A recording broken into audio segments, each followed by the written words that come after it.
నిర్మల్ జిల్లా రైతాంగం ఎదురు చూస్తున్న కడెం ప్రాజెక్టు ఎడమ కాలువ సమస్య తీరబోతోందా?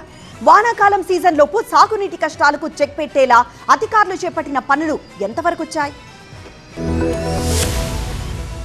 నిర్మల్ జిల్లాలోని కడెం ప్రాజెక్టు ఎడమ కాలువ పనులు అత్యంత వేగంగా కొనసాగుతున్నాయి. గత వర్షాకాలంలో సంభవించిన వరదల కారణంగా కాలువ క్రాస్ రెగ్యులేటర్ గేట్ల దగ్గర భారీ వృక్షాలు, కొమ్మలు చెత్తా చెదరం కొట్టుకొచ్చి ఇరుక్కుపోయాయి. దీనివల్ల నీటి ప్రవాహం పూర్తిగా స్తంభించింది. దిగువన ఉన్న సుమారు 68,000 ఎకరాల ఆయకట్టకు సాగునీరు అందించడం అధికారులకు సవాల్గా మారింది. ఈ సమస్యను పరిష్కరించేందుకు ప్రభుత్వం 2.6 కోట్ల రూపాయల భారీ నిధులను మంజూరు చేయడంతో యుద్ధ ప్రాతిపదికన మరమ్మతు పనులను ప్రారంభించారు. అధికారులు ప్రస్తుతం క్షేత్రస్థాయిలో ఉండి భారీ క్రేన్లు, ఇతర యంత్రాల సహాయంతో గేట్లలో చిక్కుకున్న భారీ దుంగలను, వ్యర్థాలను తొలగిస్తున్నారు.